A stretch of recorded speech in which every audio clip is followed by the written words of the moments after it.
Assalamualaikum warahmatullahi wabarakatuh. Alhamdulillah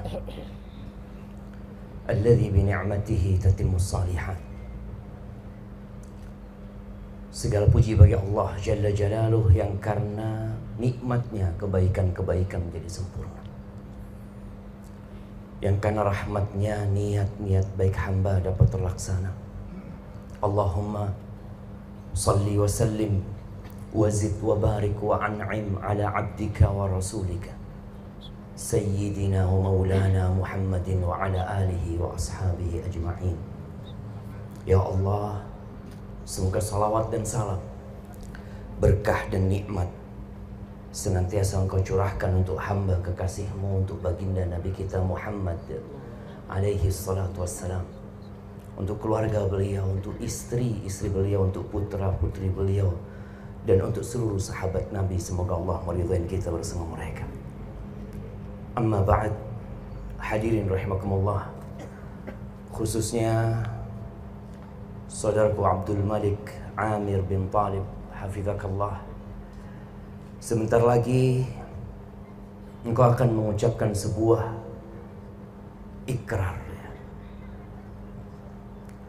yang sebenarnya tidak perlu kehadiran orang-orang ini dalam menyatakan ikrar tersebut. Allah Azza wa Jalla menyebutkan ikrar itu sebagai mitsaqan ghalidha. Allah mengatakan wa akhadna minkum mitsaqan ghalidha.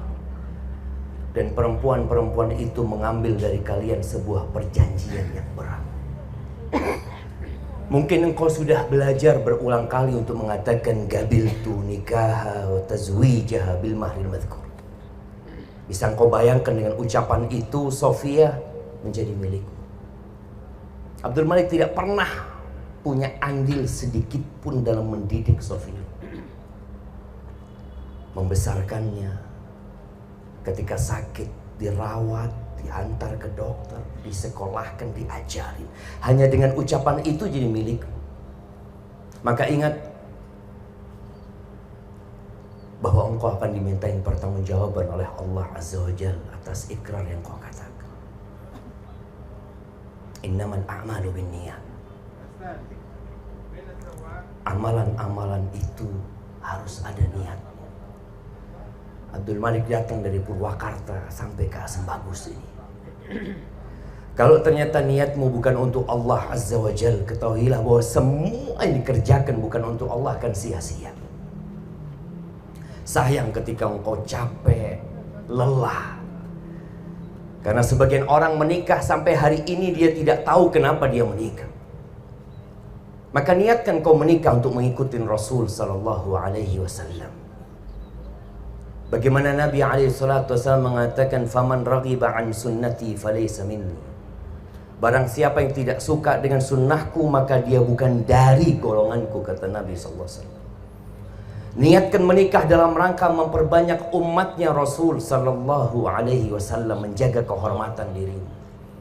Rasul sallallahu alaihi wasallam pernah ditanya oleh para sahabat tentang harta yang paling indah yang seharusnya seorang bekerja, berupaya, capek, lelah untuk mendapatkan harta tersebut.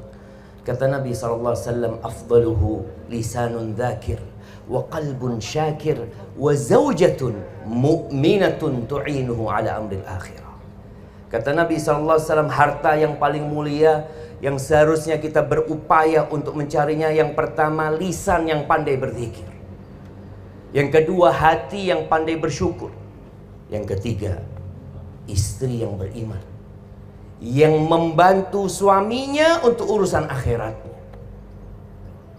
Dan ketahuilah bahwasanya pernikahan itu ada banyak beban yang diemban oleh seorang laki-laki. Kebanyakan kita hanya memikirkan malam pertama. Ada malam yang panjang sampai kelak pada hari kiamat yang seorang muslim harus memikirkannya.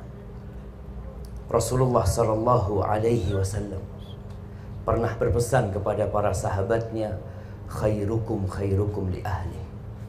Orang yang terbaik di antara kalian adalah yang paling baik sama keluarganya. Banyak di antara kita ini khair sama sahibnya, baik sama kawannya, baik sama sahabat-sahabatnya, di tempat kerjanya dia orang baik, bahkan mungkin semua mengancungkan jempol untuk dia. Tapi ingat kata Nabi SAW, khairukum khairukum li ahli. Orang yang terbaik di antara kalian adalah yang paling baik sama istri. Wa ana khairukum li ahli, dan aku orang yang paling baik sama keluargaku. Maka nasihat ana buat Abdul Malik, engkau perlu belajar bagaimana Rasulullah SAW berumah tangga. Bagaimana malam-malam pertama beliau bersama istrinya. Bagaimana beliau mendidik dan mengajari istrinya. Apa yang beliau kerjakan di dalam rumah. Nabi SAW imamul muslimin. Beliau panglima perang.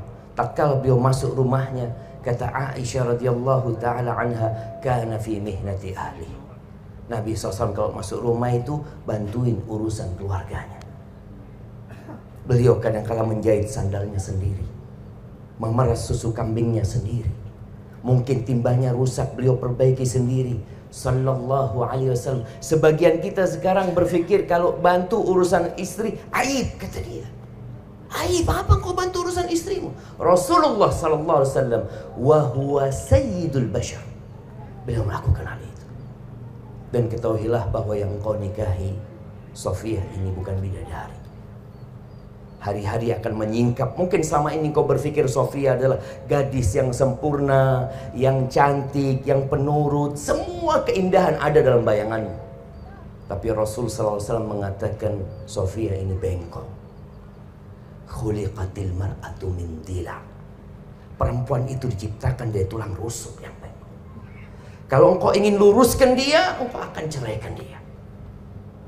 Kalau engkau biarkan dia, akan tetap bengkok. Terus apa solusinya? Sabar. Fastamti' wa fihinnal iwaj, kata Nabi SAW. Engkau silahkan bersenang-senang dengan dia, tapi engkau tahu dia itu bengkok. Nabi SAW ketika menyampaikan hal ini agar para laki-laki tahu diri, bagaimana dia bermuamalah sama istri. Allah Azza wa Jalla mengatakan wa'ashiruhunna bil ma'ruf. Pergauli istri-istri kalian dengan cara yang ma'ruf. Bukan sekedar memberikan hak dia, tapi engkau berbuat baik kepada dia. Fa in karihtumuhunna. Kalau engkau benci sama istrimu, engkau ceraikan dia. Engkau balikin Sofia ke Asam Bagus ini. Kau katakan kepada orang tuanya, sudah anak gak kuat. Apa kata Allah Azza wa Jalla? Fa in karihtumuhunna fa asa an takrahu syai'an wa yaj'alallahu fihi khairan katsiran. Boleh jadi yang engkau benci, di situ ada banyak kebaikan yang Allah ciptakan. Maka senantiasa engkau melihat kepada kelebihan istrimu, bukan kepada kekurangannya. Dan ada satu kewajiban suami terbesar yang kadangkala kita ini bapak-bapak hanya sibuk mencari uang. Dia berpikir kewajiban dia hanya menyiapkan sandang, pangan, papan, selesai. Maka sebagian para bapak ini, dia sibuk memikirkan bagaimana anak-anaknya bisa sekolah dengan bagus. Kata Allah Azza wa Jalla, ya ayyuhalladzina amanu qu anfusakum wa ahlikum nar. Wahai orang-orang yang beriman, jagalah diri kalian dan keluarga kalian dari api neraka. Bukan dari air hujan yang turun, bukan dari panas terik, bukan dari api yang mungkin akan membakar, lah, bukan dari gempa, lah, dari api neraka. Dengan cara apa engkau menjaga Sofia dari api neraka? Dengan cara apa Abdullah menjaga anak-anakmu dari api neraka? Alimuhum wa adibuhum. Ajari mereka. Dudukkan istrinya, didik istrinya. Bacakan firman-firman Allah, baca Al-Quran supaya dia tahu.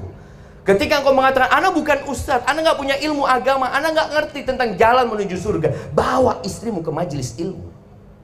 Suruh dia dengarkan dari ustaz ini, anak gak punya ilmu. Engkau bakal ditanya sama Allah Azza wa Jalla. Amr bin Qais al-Mullai mengatakan, innal mar'ata la tukhasimu zawjaha inda Allah tabaraka wa ta'ala yawmal qiyamah. Kelak boleh jadi seorang wanita menggugat suaminya di hadapan Allah pada hari kiamat. Dia mengatakan, ya Rabbi hadha zawji. Wahai Rabbku, ini loh suamiku. Ma'allamani wa la'addabani. Dia gak pernah ngajarin aku, gak pernah mendidikku. Innama ya'tini bi khubzis su'. Dia cuma jadi mesin pencari uang, cari fulus kerjanya. Bawa roti dari pasar, kasih buat istri, kasih anaknya. Dia pikir tugasnya selesai. Engkau tahu ada jembatan yang harus kita lewatin bersama. Sirat yang berada di atas neraka jahanam. Tatkala kita melihat di jalan sana ramai mobil, kita akan pegang tangan anak kita, tangan istri kita demi menyelamatkan mereka dari api neraka. Kadang-kala sebagian orang tua tidak pernah berpikir dia akan melewati sirat yang berada di atas neraka jahanam. Dan nasihatku, tatkala engkau membawa makanan, bawa yang halal buat istri dan anak-anakmu, agar rumah tanggamu berkah. Adapun buat Sofia binti Mahrus, binti Yahya Mahrus bin Selim, hafizakillah, sebentar lagi ayahmu akan menyerahkanmu kepada Abdul Malik, seorang laki-laki yang mungkin bapakmu nggak terlalu kenal sama dia, yang mungkin dia punya kebiasaan yang tidak sama dengan kebiasaan. Maka ingat wahai Sofia, bahwasanya setelah terjadi akad nikah, engkau jadi milik Abdul Malik. Surga dan nerakamu akan menjadi di tangan Abdul Malik. Nabi SAW mengatakan, unduri aina anti minhu fa innama huwa jannatuki aw naruki. Lihat bagaimana sikapmu kepada suamimu, karena suamimu adalah surgamu atau nerakamu. Perempuan itu mudah masuk surga. Rasul sallallahu alaihi wasallam mengatakan, idza sallatil mar'atu khamsaha wa shamat syahraha wa ata'at zawjaha wa hafizat farjaha qila laha udkhulil jannah min ayyi abwabil jannati syi'ti. Kata Nabi alaihi salatu wasallam, apabila seorang wanita salat yang 5 waktu, puasa di bulan Ramadan, taat sama suaminya, menjaga kehormatan dirinya, dikatakan kepada dia, silahkan masuk surga dari pintu mana saja yang dia mau. Tapi ternyata kebanyakan wanita berada di neraka.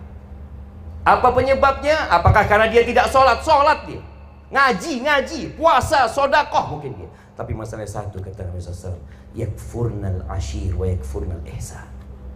Banyak wanita itu kufur sama suaminya, kufur dengan kebaikan-kebaikan suaminya. Maka ingat Sofia, jadilah engkau wanita terindah buat Abdul Malik, yang kalau dipandang menyenangkan hati, yang kalau disuruh taat dan patuh. Dan tatkala suamimu tidak ada di rumah, engkau menjaga kehormatan dirimu dan menjaga harta suamimu. Aqulu qouli hadza wa astaghfirullah li wa lakum wa lisairil mu'minin wal mu'minat fastaghfiruh innahu huwal ghafurur rahim.